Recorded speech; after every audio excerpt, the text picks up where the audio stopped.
नमस्ते सारस्वते देवे गौरवाणी प्रचारिणे निर्विशेष शून्यवादी पाश्चात्य देशतारिणे। जय श्री कृष्ण चैतन्य प्रभु नित्यानंद श्री अद्वैत गदाधर श्रीवासादि गौर भक्त वृंद। हरे कृष्णा कृष्णा कृष्णा हरे हरे, हरे राम राम राम हरे हरे। जय श्री प्रभुपाद की जय, गुरु महाराज की जय। ओम अज्ञानतिमिरान्धस्य ज्ञानाञ्जनशलाकया चक्षुर्मिलितं येन तस्मै श्री गुरुवे नमः। श्री चैतन्य मनोभीष्टं स्थापितं येन भूतले स्वयं रूप कदा मह्यं ददाति स्वपदान्तिकम्। वन्देऽहं श्रीगुरो श्रीयुतपत्कमलं श्रीगुरून् वैष्णवांशं श्रीरूपं साग्रजातं सगण रघुनाथान्वितं तं सजीवं साद्वैतं सावधूतं परिजन सहितं कृष्ण चैतन्य देवं श्री राधा कृष्ण पादान् सगण ललिता श्री विशाखान्वितांच। हे कृष्ण करुणा सिंधु दीनबंधो जगतपते गोपेश गोपिका कांत राधा कांत नमस्तुते। तप्त कांचन गौरांगी श्री राधे वृंदावनेश्वरी वृषभानुसुते देवी प्रणमामि हरिप्रिये। वाञ्छा कल्पतरुभ्यश्च कृपा सिन्धुभ्येव च पतितानां पावनेभ्यो वैष्णवेभ्यो नमो नमः। जय श्री कृष्ण चैतन्य प्रभु नित्यानंद श्री अद्वैत गदाधर श्रीवासादि गौर भक्त वृंद। हरे कृष्णा कृष्णा कृष्णा हरे हरे, हरे राम राम राम हरे हरे। ओम नमो भगवते वासुदेवाय, ओम नमो भगवते वासुदेवाय, ओम नमो भगवते वासुदेवाय। नारायणं नमस्कृत्य नरं चैव नरोत्तमं देवीं सरस्वतीं व्यास ततो जयमुदीरये। नष्टप्रायेषु अभद्रेषु नित्यं भागवत सेवया भगवती उत्तम श्लोके भक्तिर्भवति नैष्ठिकी। ग्रंथ श्रीमद् भागवतम की जय। ग्रंथ श्रीमद् भागवतम स्कंद 1 अध्याय 9 श्लोक संख्या 14 से आज हम करेंगे। तो पहले श्लोक गा लेते हैं। सर्वं कालकृतं मन्ये भवतां च यद् प्रियं सपालो यद्वदच्छे लोको वायोरिव घनावली। सर्वं कालकृतं मन्ये भवतां च यत् अप्रियं सपालो यद्वशे लोको वायोरिव घनावली। चलिए भावार्थ और तात्पर्य श्री प्रभुपाद द्वारा। श्री प्रभुपाद की जय, गुरु महाराज की जय।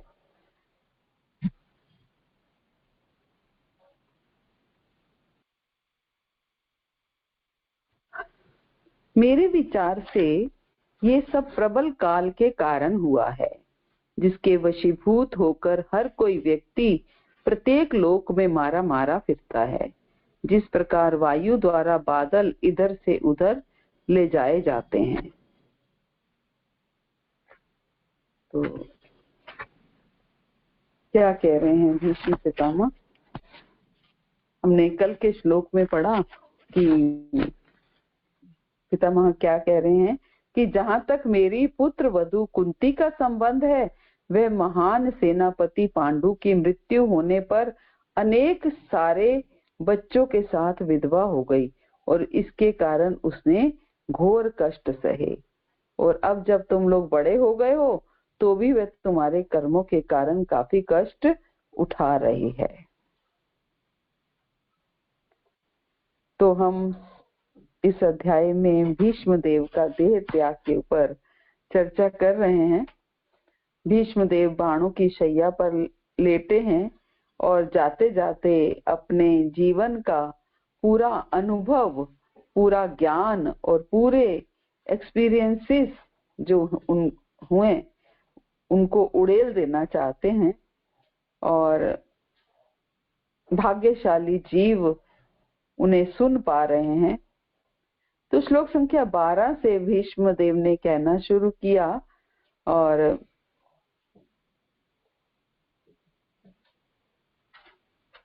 पिछले श्लोक में भीष्म देव पांडवों को प्राप्त हुए कष्टों पे खेद प्रकट कर रहे हैं और उसे भगवान की, अब इस श्लोक में क्या कह रहे हैं कि ये भगवान की योजना के अनुसार क्या कह रहे हैं कि मेरे विचार से ये सब प्रबल काल के कारण हुआ।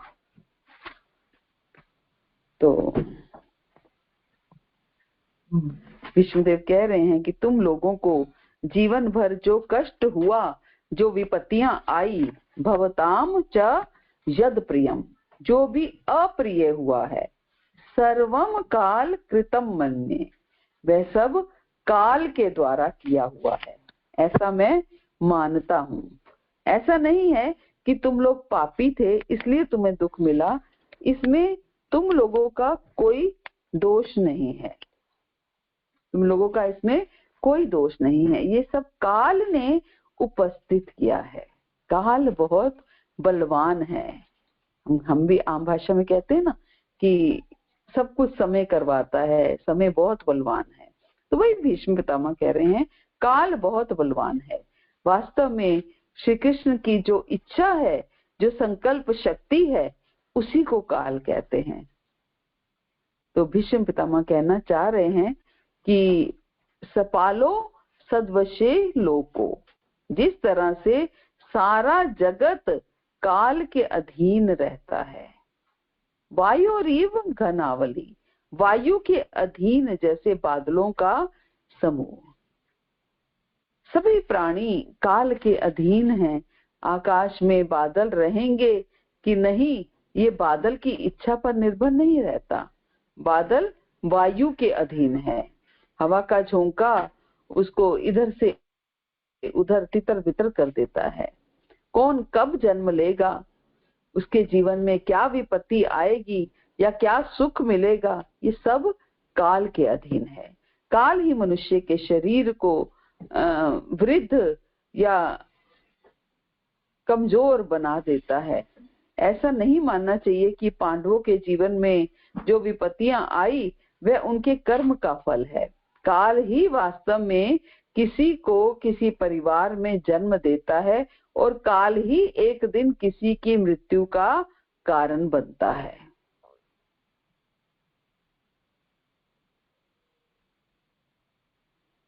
खासकर पांडवों के विषय में जो अप्रिय हुआ वह उनके कर्म का फल नहीं है।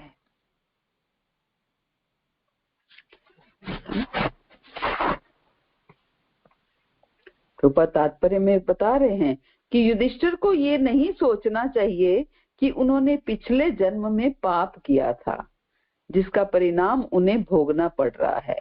बड़े से बड़े पुण्यात्मा को भी भौतिक प्रकृति की दशाओं को भोगना पड़ता है, लेकिन पुण्यात्मा भगवान के प्रति श्रद्धावान होता है क्योंकि वह प्रामाणिक ब्राह्मण तथा धर्मात्मा वैष्णव द्वारा निर्देशित होता है। तो क्या कह रहे हैं प्रभुपाद कि ऐसा नहीं है कि उन्होंने पिछले जन्म में पाप किया था इसलिए परिणाम उन्हें भोगना पड़ रहा है। बड़े बड़े पुण्यात्मा को भी भौतिक प्रकृति की दशाओं को, अगर हम इस भौतिक संसार में आए हैं तो इस भौतिक संसार के कष्ट हमें जरूर इफेक्ट करेंगे। वो कष्ट जो है हमें उसका कारण काल मुख्य तौर से बताया गया है, वरना उसका कारण कुछ भी हो सकता है ना, कुछ भी हो सकता है।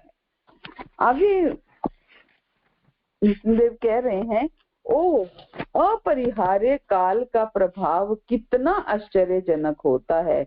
ये अपरिवर्तनीय है। अन्यथा धर्मराज के पुत्र युधिष्ठिर, गदाधारी भीम तथा गांडीव अस्त्र धारण करने वाले बलशाली महान धनुर्धर अर्जुन एवं सबके ऊपर पांडवों के प्रत्यक्ष हितैषी कृष्ण के होते हुए ये विपत्ति क्यों आई?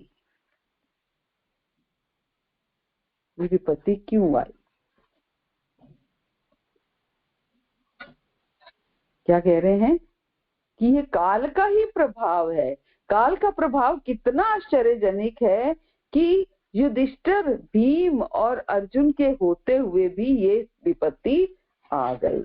यत्र धर्मो धर्म सुतो राजा, जहां पर धर्म पुत्र युधिष्ठिर राजा हो, गदा पाणी वृकोदरा, भीम जैसा बलवान व्यक्ति हाथ में गदा लिए हुए हो, कृष्णोस्त्री गांडीवम चापम, अर्जुन जैसा शस्त्र जानने वाला हो और शस्त्रों से भी गांडीव जैसा शस्त्र जिनके पास हो।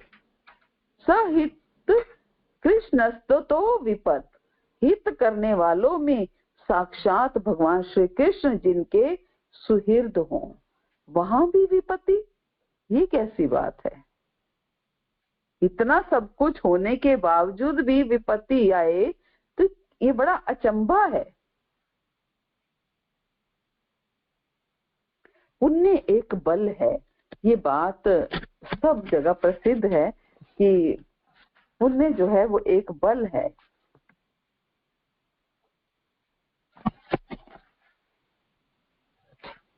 लोग कहते हैं, ये कहा जाता है कि पुण्यात्मा व्यक्ति को सुख प्राप्त होता है।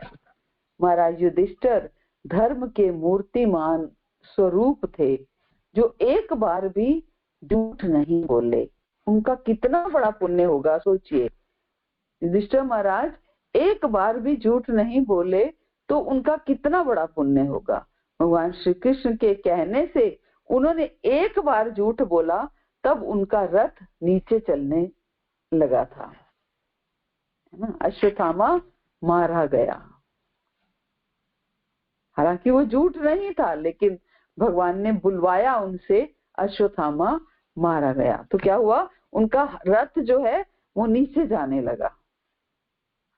हालांकि भगवान की इच्छा से भी सब कुछ हुआ था, सब कुछ भगवान की इच्छा से ही हुआ था। राजा के गुणों से ही प्रजा सुखी रहती है। उधर भीम का शरीर बिल्कुल वज्र के समान था, वज्र जैसा कठोर था।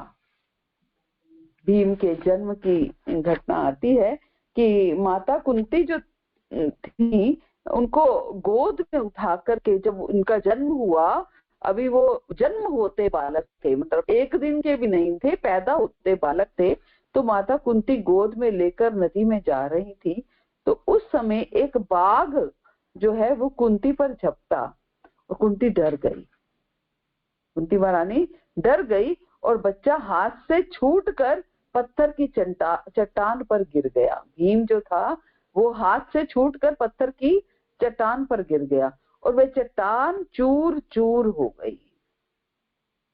ये महाभारत में वर्णन आता है। चट्टान जो है, न्यूली बॉर्न बेबी हाथ से छूटकर चट्टान पे गिर गया और चट्टान चूर चूर हो गई। भीमसेन के पास इस तरह के बल था, इस तरह की शक्ति थी।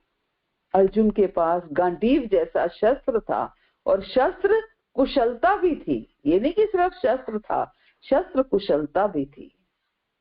सभी योद्धा दाहिने हाथ से बाण चलाते थे, लेकिन अर्जुन बाएं हाथ से भी बाण चलाते थे, इसलिए उनको सव्यसाची कहते हैं। पूरे महाभारत के 18 दिन के युद्ध में अर्जुन को केवल एक दिन पसीना आया था। अर्जुन को एक भी बाण नहीं लगा, जबकि सारे महारथियों के निशाना अर्जुन ही थे। सबके बाण अर्जुन के पास आते ही पहले ही वो फ्यूज हो जाते थे, निरस्त हो जाते थे। अर्जुन ऐसे अस्त्र विद्या में कुशल थे।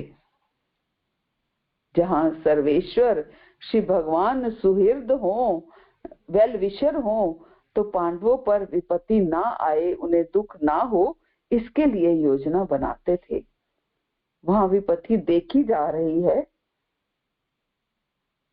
भगवान दिन रात इसी चक्कर में रहते थे कि पांडवों का हित होना चाहिए, केवल कृष्ण और अर्जुन ही काफी हैं।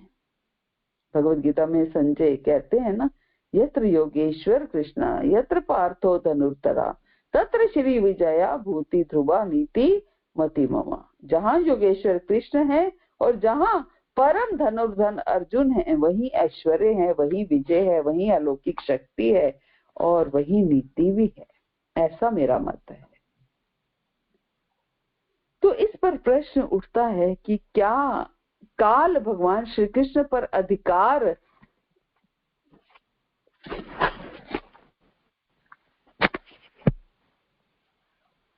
काल का भगवान श्री कृष्ण पर अधिकार है या काल ने भगवान श्री कृष्ण पर अधिकार रखा है। वे पांडवों का हित करना चाहते हैं पर काल होने नहीं दे रहा। इसका मतलब यह है कि काल श्री कृष्ण की इच्छा का पर हावी हो रहा है ना। तब भीष्म पितामह कहते हैं 16वें श्लोक में, क्या कह रहे हैं भीष्म पितामह? हे राजन, भगवान कृष्ण की योजना को कोई नहीं जान सकता। यद्यपि बड़े बड़े चिंतक उनके विषय में जिज्ञासा करते हैं, लेकिन वे मोहित हो जाते हैं। भगवान कृष्ण की योजना को कोई नहीं जान सकता। हालांकि बड़े बड़े चिंतक उनके विषय में जिज्ञासा करते हैं, लेकिन वे मोहित हो जाते हैं। हे राजन, श्री कृष्ण की योजना को, उनके अभिप्राय को, वे कब क्या करना चाहते हैं, इस बात को कभी कोई व्यक्ति नहीं जान सकता है। काल के भी काल भगवान कृष्ण हैं। काल के भी काल भगवान कृष्ण हैं। ऐसा नहीं समझना चाहिए कि कृष्ण की इच्छा के विपरीत काल पांडवों को दुख दे रहा था। श्री कृष्ण की ही इच्छा थी कि उन पर विपत्ति आए और उन्हें ये सब दृश्य दिखाया जाए। जैसे प्रहलाद महाराज के ऊपर हिरण्यकशिपु के द्वारा अनेक विपत्तियां डाली गई। क्यों? श्री कृष्ण ऐसी इच्छा करते हैं कि उनके प्रिय भक्तों पर अनेक प्रकार के संकट आए। इस प्रकार की जिज्ञासा भी नहीं कर सकते, क्योंकि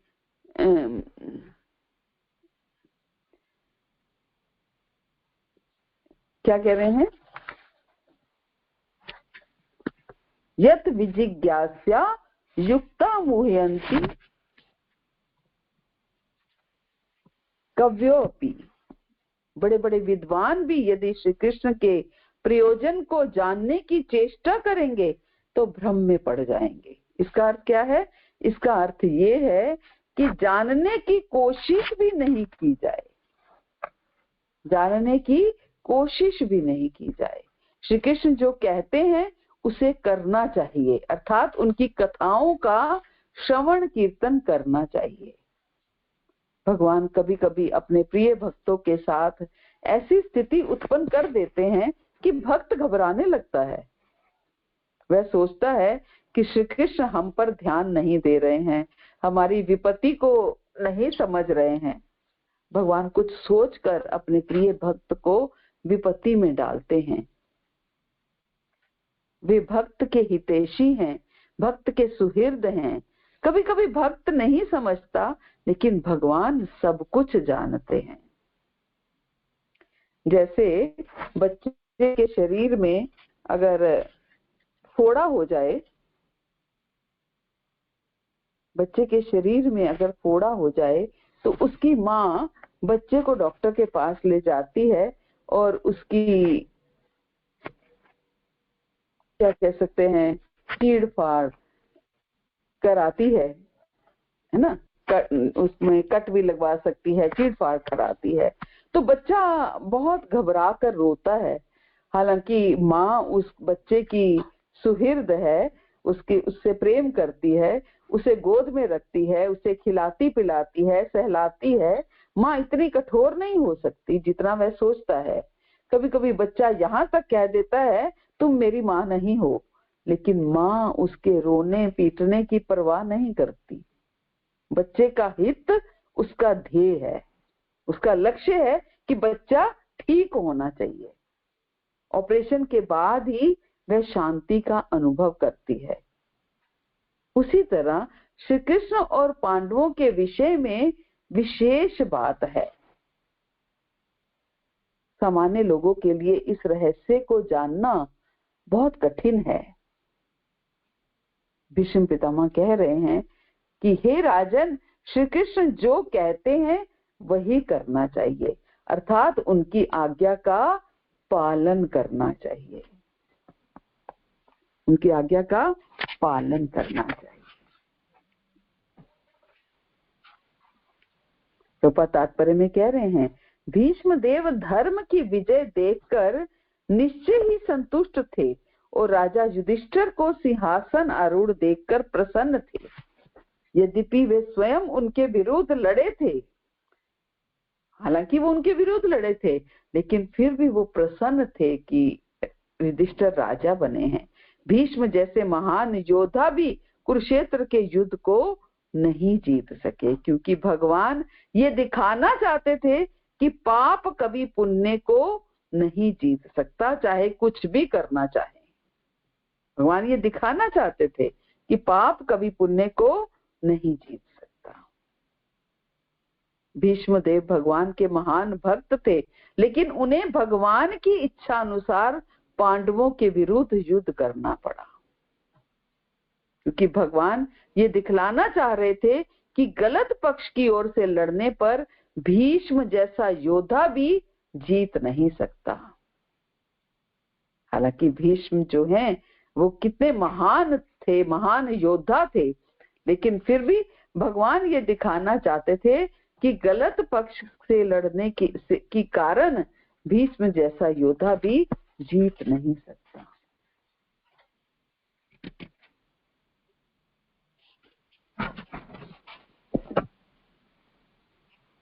आगे 17वें श्लोक में क्या कह रहे हैं भीष्म पितामह? अतएव हे भरत वंश में श्रेष्ठ युधिष्ठिर, मैं मानता हूँ कि ये सब भगवान की योजना के अंतर्गत है। तुम भगवान की अचिंत्य योजना को स्वीकार करो और उसका पालन करो। अब तुम नियुक्त किए गए शासन अध्यक्ष हो, अतएव हे महाराज, आपको अब उन लोगों की देखभाल करनी चाहिए जो असहाय हो चुके हैं। क्या कह रहे हैं? तस्माद, इसलिए आप लोगों का सुख दुख सब श्री कृष्ण की इच्छा है। ऐसा विचार करके हे नाथ, हमारे कुल परंपरागत स्वामी, आप समर्थ हैं, प्रजा का पालन कीजिए। प्रजा इस समय अनाथ है। भीष्म पितामह अपनी पूर्ण अनुमति दे रहे थे युधिष्ठिर महाराज को राजा बनने के लिए, इसलिए उन्हें क्या कह रहे हैं? नाथ कह रहे हैं। भरतर्षभ अर्थात हे भरत वंशियों के श्रेष्ठ,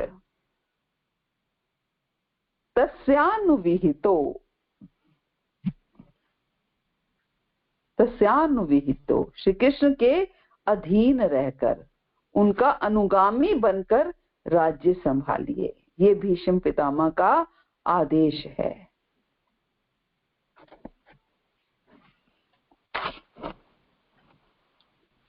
तात्पर्य में प्रभुपाद कह रहे हैं कि एक कहावत है कि गृह स्वामिनी अपनी पुत्री को शिक्षा देते हुए पुत्र वधू को सिखाती है।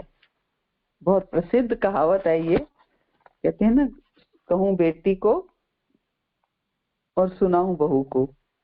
तो इसी प्रकार भगवान भी अपने भक्त को शिक्षा देकर संसार को शिक्षा देते हैं। भगवान अपने भक्त को शिक्षा किस लिए देते हैं? ताकि भक्त के माध्यम से भगवान को शिक्षा दे पाए।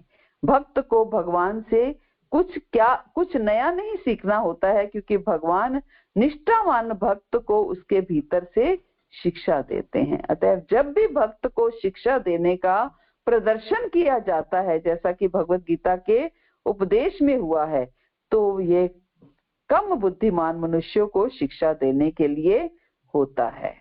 अतः भक्त का धर्म है कि वे भगवान द्वारा प्रदत्त विपत्तियों को आशीर्वाद मानकर सह ले। भगवान द्वारा दी गई विपत्तियों को आशीर्वाद मानकर सह ले। अब प्रश्न हो सकता है कि क्यों श्री कृष्ण का अनुगत बना जाए।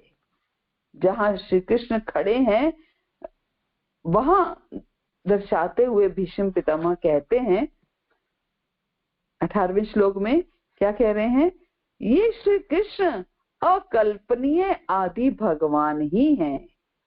ये प्रथम नारायण अर्थात परम भोक्ता हैं, लेकिन ये राजा वृष्णि के वंशजों में हमारी ही तरह विचरण कर रहे हैं और हमें स्वसृजित शक्ति के द्वारा मोहग्रस्त कर रहे हैं।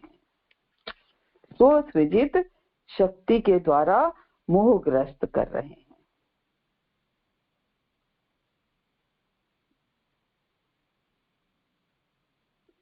इसमें भीष्म देव डिक्लेयर कर रहे हैं कि श्री कृष्ण ही अकल्पनीय आदि भगवान है। अकल्पनीय आदि भगवान है। यही प्रथम नारायण अर्थात परम भोक्ता हैं। ऐसा प्रतीत हो रहा है कि एक घर का बड़ा व्यक्ति जाते जाते अपने बच्चों को स्पष्ट स्पष्ट शब्दों में समझा कर जा रहा है कि कृष्ण ही आदि भगवान हैं, कृष्ण ही केवल भगवान हैं। प्रभुपाद कहते हैं कि वैदिक ज्ञान पूर्ण रूप से अधिकारियों के शिष्य परंपरा द्वारा प्राप्त किया जाता है। वैदिक ज्ञान कहाँ से प्राप्त किया जाता है? अधिकारियों की शिष्य परंपरा द्वारा प्राप्त किया जाता है। ऐसा ज्ञान कभी मतांध नहीं होता। मतांध नहीं होता का अर्थ क्या है? मत का अंधा नहीं होता। मतांध मीन्स ये नहीं कि मेरे मत में तो वो भगवान है, मेरे मत में तो वो भगवान है। कोई कहे, मैं कहूं मेरे मत में वो भगवान है, आप कहें मेरे मत में वो भगवान है, कोई तीसरा व्यक्ति कहे मेरे मत में वो ये नहीं। साधु शास्त्र और गुरु जिसे भगवान बताएं वही भगवान है ना। तो ऐसा ज्ञान कभी मतांध नहीं होता, जैसा कि अल्पज्ञों की गलत सोच है। कम ज्ञानी लोग ये सोचते हैं। आधुनिक अंतरिक्ष यान आकाश में उड़ते हैं और जब वैज्ञानिक ये कहते हैं कि वे चंद्रमा के दूसरी ओर यात्रा करते हैं, तो लोग इन कथाओं को आंख मूंद कर स्वीकार कर लेते हैं, क्योंकि उन्होंने आधुनिक विज्ञानियों को प्रमाण के रूप में स्वीकार कर लिया है।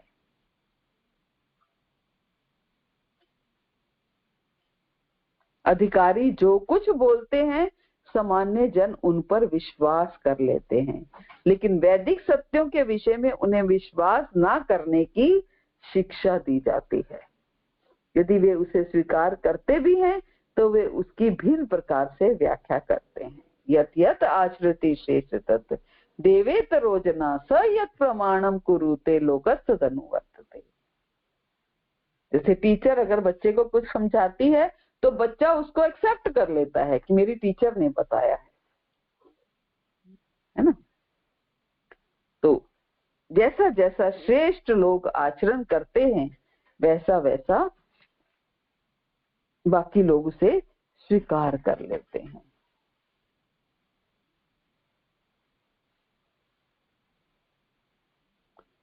अधिकतर देखा जाता है कि जिस समाज या जिस संप्रदाय या जिस जाति या जिस वर्ण या जिस आश्रम में जो श्रेष्ठ मनुष्य कहलाते हैं और जिनको लोग श्रेष्ठ मानकर आदर की दृष्टि से देखते हैं, वे जैसा आचरण करते हैं उस समाज संप्रदाय या जाति के बाकी लोग भी वैसा ही आचरण करने लग जाते हैं।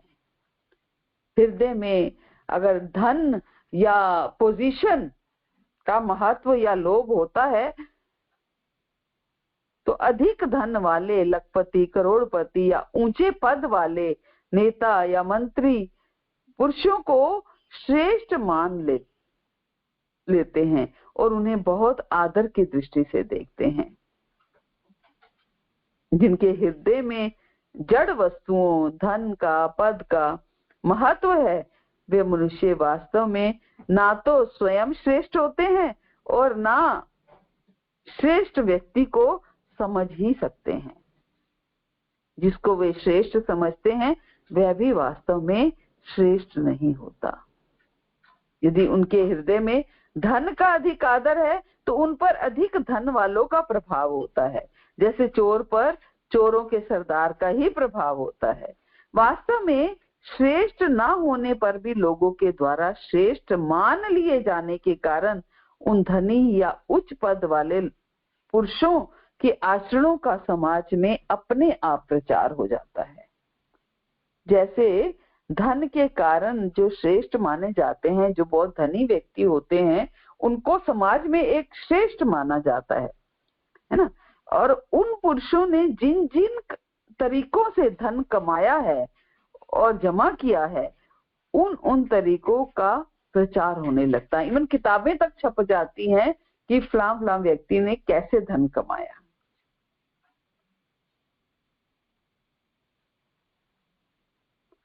चाहे ऐसे कारण कितने गुप्त ही क्यों ना हो, लेकिन ऐसा होता है। यही कारण है कि आज के समय में झूठ, कपट, बेईमानी, धोखा, चोरी या फिर बुराइयां किसी पाठशाला में, किसी स्कूल में सिखाई नहीं जाती, उनका प्रचार नहीं होता। वो अपने आप बच्चा सीख लेता है। झूठ बोलना, बेईमानी करना, धोखा देना, चोरी करना, ये कहीं भी सिखाया नहीं जाता।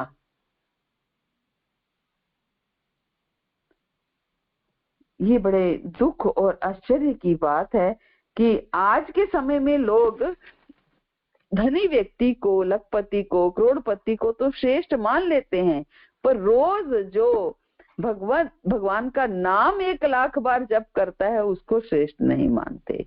वे ये सोचते हैं कि लखपति के मरने पर 1 कौड़ी भी साथ नहीं जाएगी, जबकि भगवान का नाम जप करने वाले के मरने पर पूरा पूरा भगवत नाम रूप धन उनके साथ जाएगा। एक भी भगवत नाम वो पीछे नहीं हमारे लिए छोड़ जाएगा।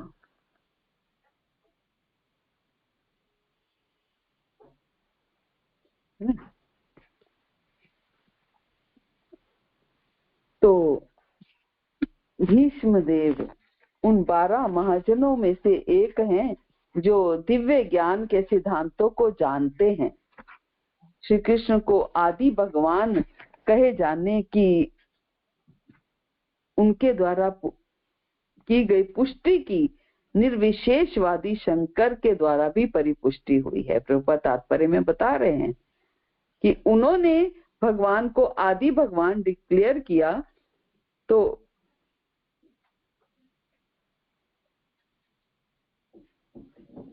और भी ज्ञानियों के द्वारा ये डिक्लेयर किया गया। अन्य सारे आचार्यों ने भी इस कथन की पुष्टि की। अतः श्री कृष्ण को आदि भगवान के रूप में स्वीकार ना करने की कोई संभावना नहीं रह जाती।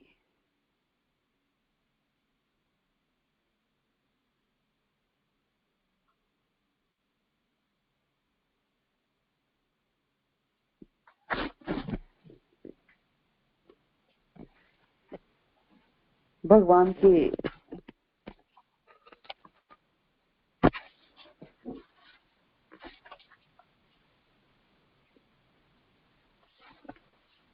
सारे शुद्ध भक्त जो हैं वो भाव हैं।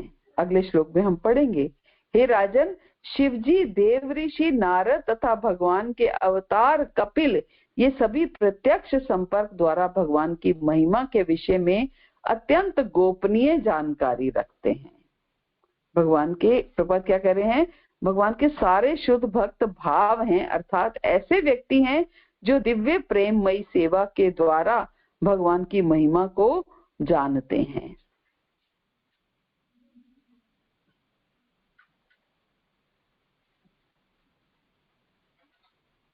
भगवान के सारे शुद्ध भक्त भाव हैं, अर्थात ऐसे व्यक्ति हैं जो दिव्य प्रेममयी सेवा के द्वारा भगवान की महिमा को जानते हैं। जिस प्रकार भगवान के पूर्ण रूप के असंख्य विस्तार होते हैं, उसी प्रकार भगवान के असंख्य शुद्ध भक्त भी हैं जो विभिन्न रसों में सेवा का आदान प्रदान करने में लगे रहते हैं। सामान्य रूप से भगवान के 12 महाजन हैं। कौन कौन से? ब्रह्मा, नारद, शिव, कुमार गण, कपिल, मनु, प्रहलाद, भीष्म, जनक, सुखदेव गोस्वामी और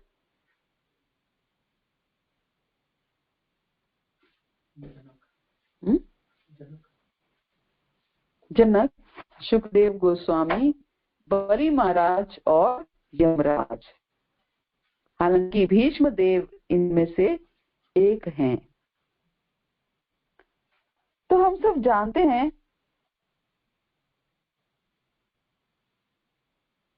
कि भीष्म देव 12 महाजनों में से एक हैं।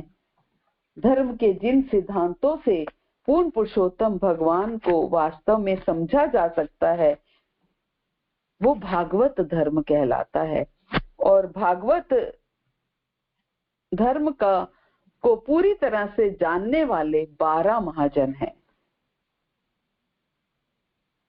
अब प्रश्न ये उठता है कि इन महाजनों में भीष्म देव का नाम किस आधार पर डाला गया? भीष्म देव को 12 महाजनों में क्यों गिना गया? किस आधार पर उनका 12 महाजनों में नाम डाला गया, जबकि वो तो कृष्ण के विरुद्ध युद्ध कर रहे थे? इतने ज्ञानी व्यक्ति होते हुए भी उन्होंने कृष्ण के विरुद्ध युद्ध में खड़े होना क्यों स्वीकार किया? जबकि वो जानते थे कि कृष्ण आदि भगवान है, तो फिर उन्होंने कृष्ण के विरुद्ध खड़े होकर युद्ध करना क्यों स्वीकार किया?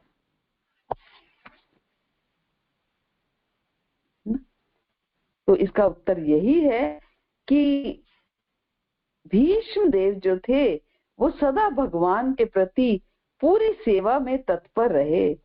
भगवान के हाथ की कठपुतली की तरह, एक इंस्ट्रूमेंट की तरह, और वो एक थैंकलेस रोल अदा कर रहे थे और लोगों के द्वारा उन्हें गलत समझा गया। अधिकतर लोग समझते हैं कि भीष्म देव दुर्योधन के एहसान के नीचे थे क्योंकि वो उनका दिया हुआ अन्न खाते थे, लेकिन एक्चुअल रीजन ये था कि भीष्म देव ने कौरवों की साइड इसलिए ली क्योंकि ये श्री कृष्ण की इच्छा थी। ये श्री कृष्ण की इच्छा थी, क्योंकि जब कृष्ण कुछ संसार में या कुछ संसार को उत्तम उदाहरण पेश करना चाहते हैं तो अपने भक्तों का प्रयोग करते हैं। जब भी भगवान संसार में कुछ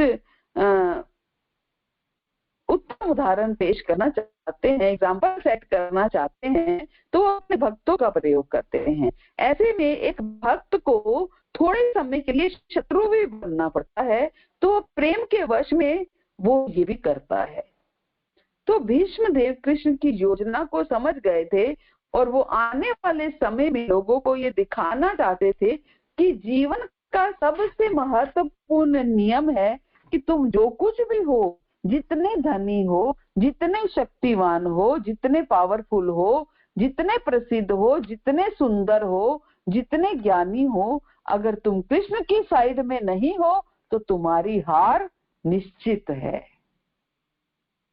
ये वो दिखाना चाहते थे, ये समाज को वो बताना चाहते थे कि भले ही तुम कितने ही धनवान हो, कितने शक्तिवान हो, कितने शक्तिशाली हो, कितने भी ज्ञानी हो, लेकिन अगर कृष्ण तुम्हारे साथ नहीं है तो तुम्हारी हार निश्चित है।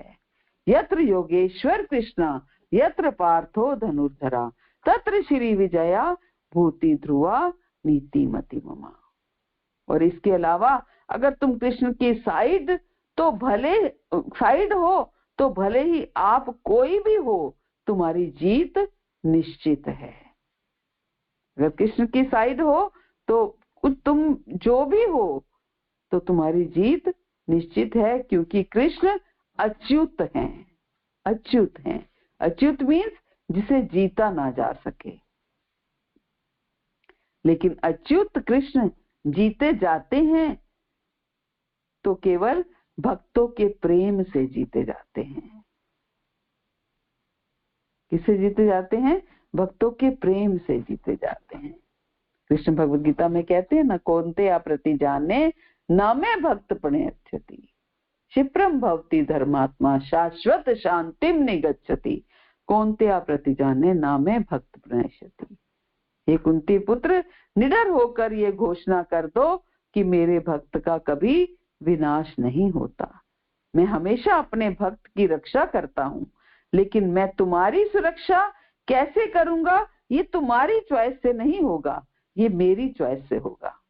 मैं अपने भक्तों की सुरक्षा उन्हें पैर से दूर फेंक कर भी कर सकता हूँ।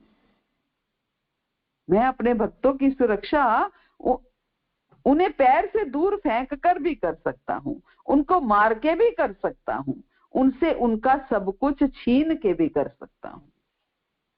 और मैं अपने भक्त की रक्षा उन्हें ये पूरा संसार देकर भी कर सकता हूँ और पूरा संसार छीन कर भी कर सकता हूँ।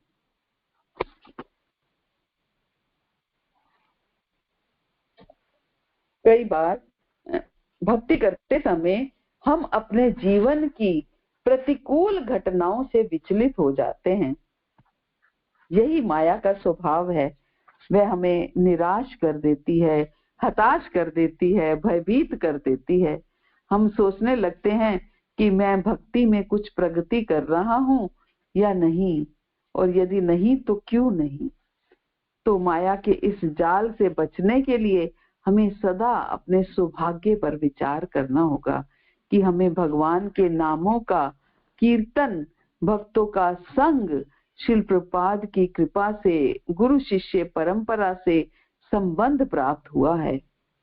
जब हम अपने सौभाग्य की सराहना करेंगे तब दूसरों के प्रति हमारे हृदय में दया और करुणा जागृत होगी और हम उन्हें भगवान से जोड़ने का प्रयास करेंगे। करुणा का अर्थ है दूसरों के कष्टों को देखकर उन्हें सहन न कर पाना। इस संसार में 99.99% लोग कष्ट भोग रहे हैं। असंख्य पशुओं, पक्षियों, वृक्षों के बीच केवल विरले जीवों को ही मनुष्य जीवन मिलता है, और आज पृथ्वी पर लगभग 6 अरब मनुष्यों में से कितने लोग हैं जिन्होंने भक्ति को गंभीरता से अपनाया हुआ है? मुट्ठी भर लोग। भगवान भगवद गीता में कहते हैं ना, मनुष्याणाम सहस्रेषु कश्चित यतति सिद्धये यततामपि सिद्धानाम कश्चित मावेति तत्वता। अर्थात हजारों मनुष्यों में से कोई एक सिद्धि के लिए प्रयास करता है, और सिद्धि प्राप्त कर चुके हजारों में से कोई एक विरला मुझे पूरी तरह समझ पाता है। भागवतम में भी भगवान कहते हैं, मुक्ता नाम अपि सिद्धा नाम नारायण परायणा सुदुर्लभम प्रशांतात्मा कोटिष्वपि महामुने। हे महर्षि, कोटि कोटि सिद्ध एवं मुक्त पुरुषों में से कोई विरला ही भगवान नारायण अथवा श्री कृष्ण का भक्त होता है। पूर्ण रूप से शांत ऐसे भक्त बहुत दुर्लभ होते हैं। तो ये दोनों श्लोक बताते हैं कि भगवान का भक्त बनना कितना दुर्लभ है, कितना दुर्लभ है। किस सौभाग्य से हमें भगवान की भक्ति प्राप्त हुई हम कह नहीं सकते, है ना। बहुत बड़ा सौभाग्य था कि ये हमें भक्ति प्राप्त हुई। इसके लिए हमें भगवान का, श्री प्रभुपाद का, समस्त गुरु परंपरा का बहुत धन्यवाद करना चाहिए, शुक्रगुजार होना चाहिए।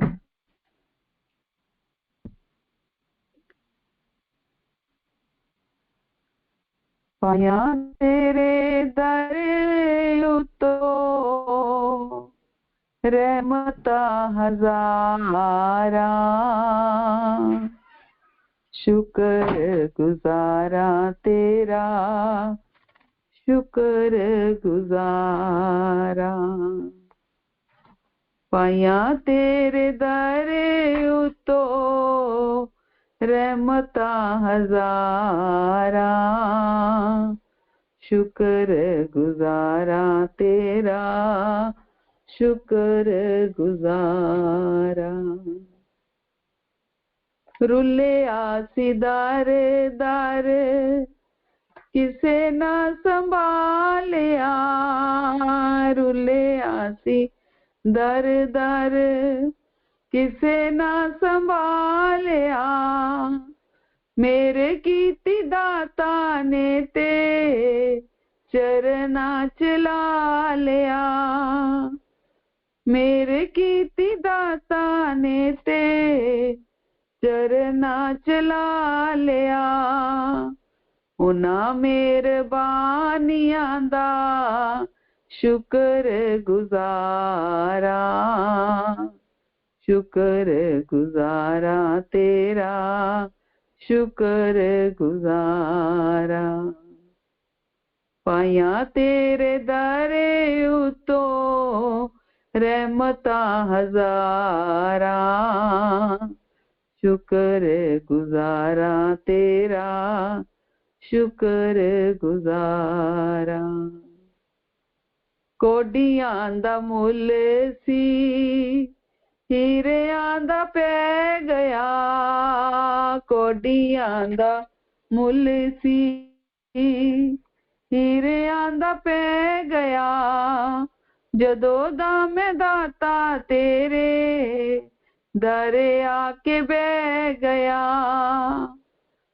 जदों दा मैं दाता तेरे दरे आके बह गया, चंगे वेले मालिका तू सुनिया पुकारा, शुक्र गुजारा तेरा, शुक्र गुजारा। पाया तेरे दरे उतो रहमता हजारा, शुक्र गुजारा तेरा, शुक्र गुजारा, शुक्र गुजारा तेरा, शुक्र गुजारा। तो धन्यवाद करना चाहिए, शुक्रिया अदा करना चाहिए कि हम थोड़े से भगवान समझ में आने लगे, भगवान की भक्ति समझ में आने लगी, वरना भगवान का भक्त बनना कितना दुर्लभ है। किस सौभाग्य से हमें भगवान की भक्ति प्राप्त हुई है हम कह नहीं सकते। हमें अपने सौभाग्य की सराहना करते हुए इसे दूसरों को बांटना चाहिए। यही चैतन्य महाप्रभु का भाव है। वास्तव में चैतन्य महाप्रभु बद्ध जीवों का उद्धार करने के लिए चिंतित रहते हैं।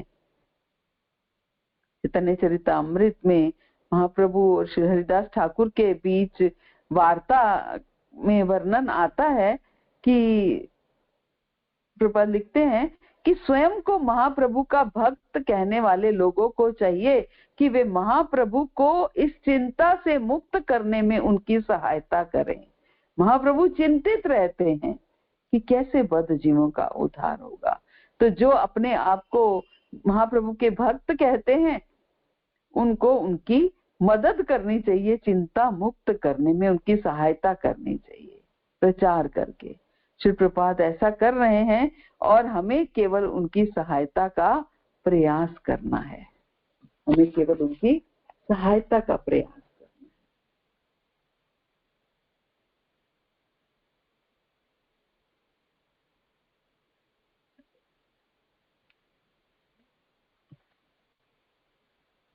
तो निष्कर्ष यही है इन श्लोकों का।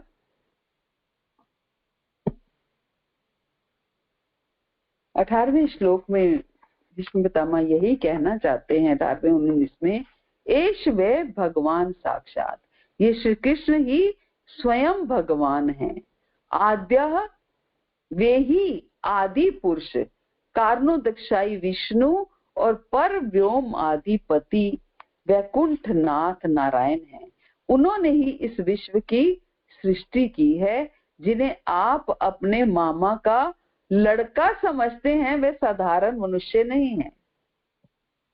भीष्म पितामह कहते हैं कि जिन्हें आप अपने मामा का पुत्र समझते हैं वे साधारण मनुष्य नहीं है।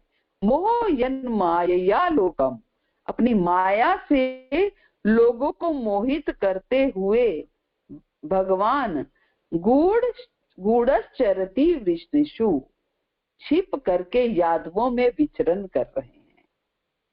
किसी के पिता बने हुए हैं, किसी के पुत्र बने हुए हैं, तो किसी के मित्र बने हुए हैं। किसी को आदर दे रहे हैं, किसी से आदर ले रहे हैं, तो किसी से प्रेम कर रहे हैं। तो भीष्म पितामह कृष्ण तत्व पर प्रवचन कर रहे हैं और सारे ऋषि मुनि सुनने के लिए जुटे हुए हैं। सभा में बैठे हुए एक एक महान लोग हैं। स्वर्ग से बृहस्पति जी आए हुए हैं, वशिष्ठ जी, परशुराम जी भी हैं। उनके बीच में भीष्म पितामह कह रहे हैं कि श्री कृष्ण ही स्वयं भगवान हैं। जिस समय भगवान श्री कृष्ण इस पृथ्वी पर प्रकट हुए थे उस समय संसार में जितने बड़े बड़े लोग थे वे समझ गए कि वे पूर्ण पुरुषोत्तम भगवान हैं। जो कृष्ण की प्रभुता, कृष्ण की महत्ता को जानता है, जिसका बहुत बड़ा अनुभव है, जिसने बड़े बड़े ऋषि मुनियों का संग किया था, उसी का बोलना ठीक है। भीष्म पितामह समस्त वसुओं में श्रेष्ठ हैं। हालांकि वे भगवान के विपक्ष में कौरवों पक्ष से लड़े थे, फिर भी वे भगवान के प्रिय हैं। इसलिए शरीर त्यागते समय भगवान उनको दर्शन देते हैं।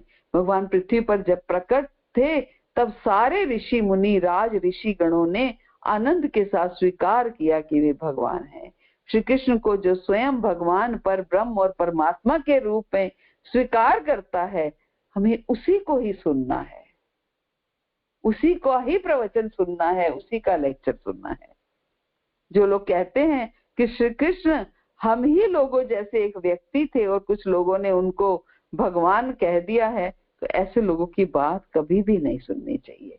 ऐसी बात सुनने वालों को भी पाप है।